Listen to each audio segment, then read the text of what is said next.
నిజంగా పెద్దలు తుమ్మల నాగేశ్వరరావు గారు చెప్పినట్టు ఈ ప్రాంతంలో ఆయిల్ పామ్ రావడానికి వారే నాకు స్ఫూర్తి అని చెప్పి కూడా నేను సభాముఖంగా తెలియజేస్తా ఉన్నా. 2018వ సంవత్సరంలో నీటిపారుదల శాఖ మంత్రిగా ఉండి వారి ఆహ్వానం మేరకు నేను ఖమ్మం జిల్లాకు వెళ్ళాను. ఆ సాయంత్రం కూడా అక్కడే ఉండాల్సి వస్తే వారి తోట ఆయిల్ పామ్ తోటలోనే రాత్రి అక్కడే పడుకున్నాను. పొద్దున్నే 6 గంటలకు లేచి వారితో పాటు తోటంతా తిరిగాం. తిరిగి అన్ని విషయాలు చూస్తే చాలా సంతోషం అనిపించింది. అసలు రైతులు ఇంత ఆదాయం కలిగిన పంట మా ప్రాంతంలో ఎందుకు పండడం లేదు సిద్దిపేటలో అని చెప్పి చాలా విషయాలు తెలుసుకునే ప్రయత్నం చేశాను. ఊరంతా తిరిగితే మంచి బంగ్లాలు, ఇంటి ముందు కారు, మంచి గేటెడ్ కమ్యూనిటీ లాగా ఊర్లో ఒక పల్లెటూరులో అద్భుతమైనటువంటి భవనాలు చూసిన తర్వాత అరే మా రైతాంగానికి ఇలాంటి పంట ఎందుకు రావద్దు, మా ప్రాంతంలో మా రైతుల బతుకులు ఎందుకు మారద్దు అని నాకు అక్కడ స్ఫూర్తి కలిగింది. సో ఆ 2018లో నేను హైదరాబాద్కి వచ్చి అప్పుడున్నటువంటి హార్టికల్చర్ కమిషనర్తో మాట్లాడి ఢిల్లీలో Indian Institute of Oil Palm research అనేటువంటి ఆర్గనైజేషన్కు సిద్దిపేట ప్రాంతము, మెదక్, సంగారెడ్డి ఈ ప్రాంతంలో ఆయిల్ పామ్ పెట్టడానికి మీ శాస్త్రవేత్తలు పంపండి, మా ఏరియా సూట్ అవుద్దా కాదా అని చెప్పి లెటర్ రాయించాం. 2018లో Indian Institute of Oil Palm Research సైంటిస్టులు ఈ ప్రాంతానికి వచ్చి తిరిగి ఇక్కడ ఆయిల్ పామ్ పెడితే పంట బండదు, రాదు అని చెప్పి వెళ్ళిపోయారు. ఏంటి ఎందుకు అంటే గాలిలో తేమ శాతం లేదు. గాలిలో తేమ ఉంటేనే ఆయిల్ పామ్ పండుతుంది. సత్తుపల్లి, ఖమ్మం జిల్లా, కొత్తగూడెం జిల్లా సముద్రానికి 150 కిలోమీటర్ల దూరంలో ఉంది కనుక అక్కడ గాలిలో తేమ శాతం ఉండి అద్భుతమైన పంట పండుతుంది, ఈ ప్రాంతంలో అవకాశం లేదు అన్నారు. తర్వాత కాళేశ్వరం ప్రాజెక్టు పూర్తయి అనంతగిరి, రంగనాయక సాగర్, మల్లన్న సాగర్, కొండపోచమ్మ సాగర్, పైన గౌరవెల్లి ఈ ప్రాజెక్టులన్నీ పూర్తయి చెరువులు నింపుకున్న తర్వాత ఇక్కడ కూడా గాలిలో తేమ శాతం పెరిగింది. అప్పుడు మళ్ళీ 2021లో Indian Institute of Oil Palm Research సైంటిస్టులను పిలిస్తే మీ ప్రాంతంలో ఇప్పుడు గాలిలో తేమ శాతం పెరిగింది, వాగుల్లో చెక్ డ్యాములు కట్టారు, చెరువులు నింపారు, పెద్ద పెద్ద రిజర్వాయర్లు వచ్చినాయి, ఇప్పుడు ఆయిల్ పామ్కు సిద్దిపేట ప్రాంతం సూటబుల్ అని చెప్పి ఆ రోజు వాళ్ళు చెప్పారు. ఆనాటి ముఖ్యమంత్రి కేసీఆర్ గారితో మాట్లాడి 2021 జనవరిలో జరిగిన కేబినెట్ మీటింగ్లో ఈ సిద్దిపేట ప్రాంతాన్ని ఆయిల్ పామ్, ఈ ఆయిల్ ఫెడ్ కార్పొరేషన్కు అలాట్ చేస్తూ కేబినెట్లో నిర్ణయం 2021 మార్చిలో జీవో ఇవ్వడం జరిగింది. 2021 మార్చిలో ఆయిల్ ఫెడ్కు ఈ ప్రాంతాన్ని కేటాయిస్తూ జీవో ఇచ్చారు. మరి మొక్కలు పెట్టాలి కదా, ఫ్యాక్టరీ వచ్చినా మాలు సరుకు ఉండాలి, గెలలు ఉండాలి. అంటే గెల రావడానికి 3 ఏళ్ళు పడుతుంది. మరి ఆయిల్ పామ్ తోటలు ఉంటే ఫ్యాక్టరీ వస్తుంది తప్ప తోటలు లేకుండా ఫ్యాక్టరీ రాదు. ఈ ప్రాంతంలో నర్సరీ లేదు. అప్పుడు పెద్దలు తుమ్మల నాగేశ్వరరావు గారితో మాట్లాడి అక్కడ అశ్వరావుపేట, సత్తుపల్లి నర్సరీల నుంచి మొక్కలు తెచ్చి 2021 జూన్ 5వ తారీఖు ఇదే నంగనూరు మండలం రామచంద్రాపూర్ గ్రామంలో కమలాదేవి అనే రైతు పొలంలో వెళ్ళి మొదటి మొక్క నేను నాటాను. రెండవ మొక్క ఆ పక్కనే రామచంద్రాపురం గ్రామంలో ఎల్లారెడ్డి అనే రైతు గారి పొలంలో రెండవ మొక్క నాటాను. అలా రైతులతో రెగ్యులర్గా కాన్ఫరెన్స్ కాల్ పెట్టి, మీటింగులు పెట్టి ప్రోత్సహించి 12,000 ఎకరాలు ఆ రోజు బీఆర్ఎస్ ప్రభుత్వ హయాంలో ఈ ప్రాంతంలో మొక్కలు నాటాం. అదే క్రమంలో మరి ఫ్యాక్టరీ కట్టడానికి ఆ రోజు 300 కోట్ల రూపాయలతోని ఆనాటి కేబినెట్ ఆయిల్ ఫెడ్ కార్పొరేషన్ అనుమతిస్తూ నిర్ణయం తీసుకున్నది.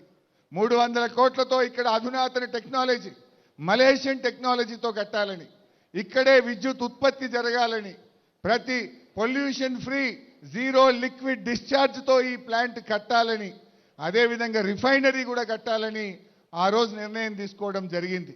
మరి ఆ రోజుల్లోనే ఆనాటి వ్యవసాయ మంత్రి నిరంజన్ రెడ్డి గారి చేతుల మీదుగా ఈ ఫ్యాక్టరీకి శంకుస్థాపన చేసినాం, టెండర్లు పిలిచాం. టీజీఐఐసి ద్వారా 2022 సంవత్సరంలో ఈ భూమిని కూడా కేటాయించి ఈ ప్రాంతంలో ఈ ఫ్యాక్టరీ రావడానికి కృషి చేశాం. అయితే ఇక్కడ గౌరవ స్పీకర్ గారు, చైర్మన్ గారు వస్తూ మా అడ్లూరు లక్ష్మణన్న గారు, శ్రీహరన్న గారు, లక్ష్మణన్న గారికి వచ్చిండే, ఆయన కూడా మంత్రి కదా, నీ మిత్రుడే. మా శ్రీహరన్న గారు రాంగ చూసి ఉంటారు. రాంగ చూస్తూ కాళేశ్వరం కాలువ నీళ్లు బారుతున్నాయి. ఎడమవైపు పచ్చటి పొలాలు, కుడివైపు పచ్చటి పొలాలు. మీ రోడ్డు మీద వస్తుంటే రోడ్డు కింద పారుతున్న కాళేశ్వరం కాలువలను దాటుకుంటూ వచ్చారు మీరు. ఇవాళ ఈ ప్రాంతంలో ఈ ఫ్యాక్టరీకి ఇప్పుడు ఈ నిమిషంలో LSM 9 ద్వారా ఇక్కడ పెద్ద పాండ్ కట్టాం. 20 కోట్ల లీటర్లు పట్టే పాండుకు ఈ నిమిషానికి కాళేశ్వరం నీళ్లు వచ్చి పడతా ఉన్నాయి. అంటే ఆయిల్ ఫామ్ ఫ్యాక్టరీకి నీళ్లు చాలా ముఖ్యం. కాళేశ్వరం LSM 5 కెనాల్ ద్వారా 20 కోట్ల లీటర్ల పాండుకు ఆ రోజు నేను కొబ్బరికాయ కొట్టి మా హయాంలోనే పూర్తి చేశాం. ఆ పాండు నీళ్లతోనే ఈ ఫ్యాక్టరీ నడుస్తూ ఉంది. బట్ ఐ షుడ్ థ్యాంక్ పెద్దలు తుమ్మల నాగేశ్వరరావు గారు. హృదయపూర్వకంగా వారికి నేను ధన్యవాదాలు తెలుపుతా ఉన్నా. రాజకీయాలకు అతీతంగా వారు రైతు శ్రేయోభిలాషి. తుమ్మల గారు రైతు శ్రేయోభిలాషి, ముఖ్యంగా ఆయిల్ పామ్ రైతుల శ్రేయోభిలాషి. ఆయన గారు ఎక్కడ కూడా ప్రభుత్వం మారినా ఫ్యాక్టరీ పనులు ఆపాలనే ఉద్దేశంలో లేకుండా వేగవంతంగా ఫ్యాక్టరీ పూర్తి చేయడానికి వారు కృషి చేసినందుకు వారికి నేను ప్రత్యేకంగా ధన్యవాదాలు కూడా తెలియజేస్తా ఉన్నా. సో ఈరోజు ఈ ఫ్యాక్టరీ ఇక్కడ వచ్చిందంటే కాళేశ్వరం జలాలు ఈ భూమిని ముద్దాడడం వల్ల, ఈ ప్రాంతంలో తేమ శాతం పెరగడం వల్ల, ఈ జిల్లాలో రిజర్వాయర్లు కట్టడం వల్ల, ఈ ప్రాజెక్టు ద్వారా చెరువులు నింపడం వల్ల ఈ ప్రాంతంలో ఆయిల్ పామ్ సాగుకు యోగ్యంగా మారింది. నేను గౌరవ మంత్రి గారిని కూడా కోరుతా ఉన్నా. ఈ మధ్య నేను రైతుల్ని కలిసినప్పుడు సెకండ్ లైన్ ఆఫ్ డ్రిప్ ఒకటి ఇప్పించండి అని రైతులు పదే కోరుతున్నారు. మొక్క పెరిగినాక నీళ్లు సరిపోతలేవు. సెకండ్ లైన్ వేయాలంటే సొంత డబ్బులతో వేసుకోవాల్సి వస్తుంది. ప్రభుత్వం ఇంత చేస్తూ ఉంది కదా, ఆ రెండవ లైన్ డ్రిప్ కూడా ఇప్పించాలని చెప్పి కోరుతా ఉన్నారు. దయచేసి మంత్రి గారు ఆయిల్ పామ్ రైతుల పక్షాన మీరు హెల్ప్ చేయాలని చెప్పి కూడా కోరుతా ఉన్నా. నాకు చాలా సంతోషం ఏంటంటే మొన్న రాష్ట్ర ప్రభుత్వం ఉత్తమ ఆయిల్ పామ్ రైతులను హైదరాబాద్లో సన్మానించారు. అది మా సిద్దిపేట జిల్లా అక్కనపల్లి గ్రామానికి చెందినటువంటి మా నాగేందర్ అనే రైతు అవార్డు అందుకున్నాడు.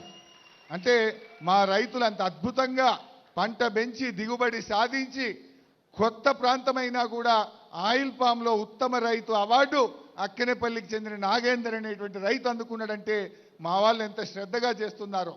నాకు ఈ మధ్య ఈ ఫ్యాక్టరీకి వచ్చి అధికారులతో మాట్లాడితే, సార్ మాకు ఆయిల్ రేషియో కూడా బాగొస్తుంది, సత్తుపల్లి కంటే అక్కడ అశ్వరావుపేట ఫ్యాక్టరీ కంటే కూడా ఇక్కడ క్రషింగ్లో ఆయిల్ రేషియో చాలా బాగొస్తుంది, ఈ ప్రాంతం ఆయిల్ పామ్కు బాగా సూట్ అయింది, ఇక్కడ వచ్చే పండు మరి మంచి నూనె కూడా ఉత్పత్తి అవుతా ఉంది, ధర కూడా ఎక్కువ వస్తుంది సార్ రైతులకు అనేటువంటి విషయం ఇక్కడ అధికారులు కూడా చెప్పారు.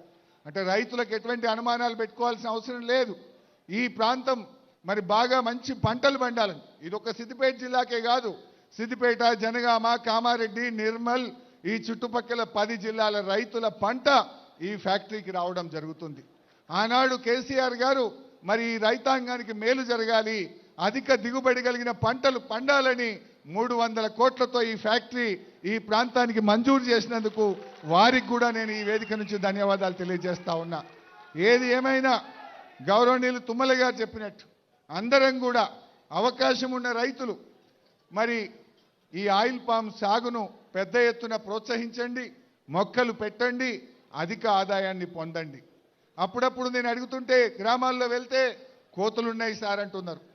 అప్పుడప్పుడు కొన్ని చోట్ల మాట్లాడిస్తే నెమళ్ళ బాధ ఉన్నది సార్ అంటున్నారు. కొన్ని చోట్ల ఇంకా వేరే పంట వేయచ్చు కదా అంటే వాళ్ళు రకరకాల ఇబ్బందులు చెప్తున్నారు. అడవి పందుల బాధలేంది, కోతుల బాధలేంది, నెమళ్ళ బాధలేంది, దొంగల బాధలేంది, వడగళ్ళ వానతో ఇబ్బంది లేనిది, అధిక వర్షాలతో ఇబ్బంది లేనిది, తుఫాను వచ్చినా కరువు వచ్చినా ఇబ్బంది లేని పంట ఆయిల్ పామ్ పంట. ఎందుకంటే కరువు వచ్చినా అనే పదం ఎందుకు అంటే కాళేశ్వరం ఉంది మనకు. కరువు వచ్చినా ఈ ప్రాంతానికి కరువు లేదు, గోదావరి జలాలు సస్యశ్యామలంగా పుష్కలంగా మీకు అందుతాయి కనుక అద్భుతమైన పంట. దీన్ని వీలైనంత వరకు సాగు చేయాలని చెప్పి కూడా నేను రైతు సోదరులందరినీ కూడా విజ్ఞప్తి చేస్తా ఉన్నా. ముఖ్యంగా తుమ్మల గారితో కూడా నాదొక మనవి.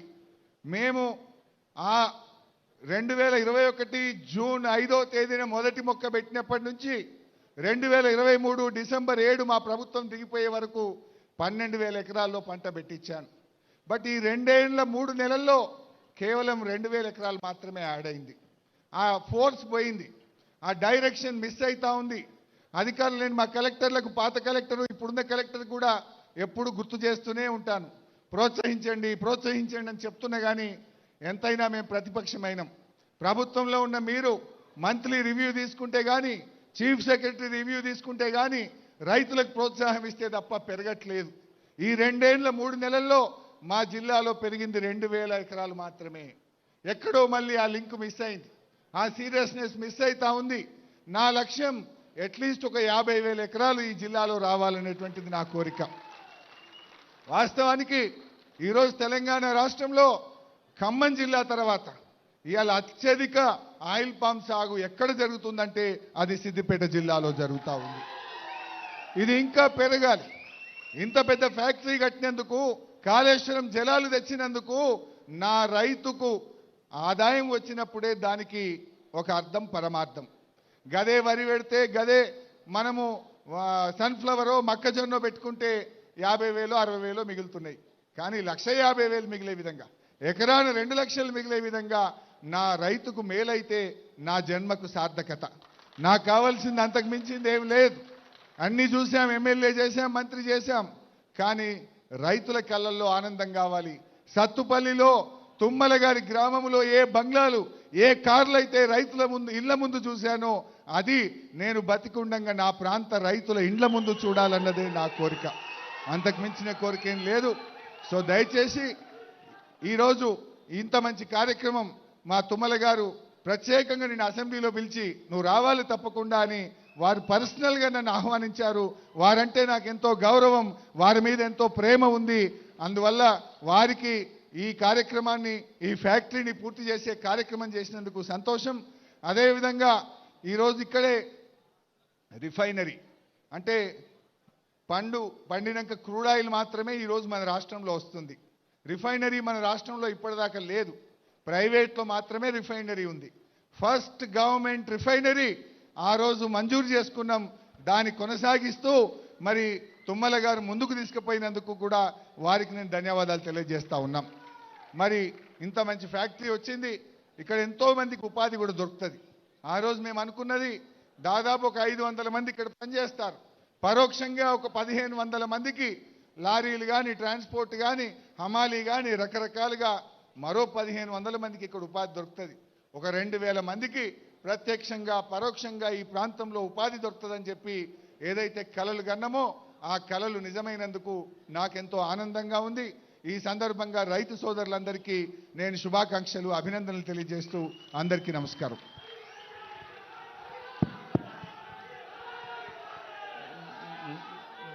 మళ్ళీ తగ్గిపోతాయి.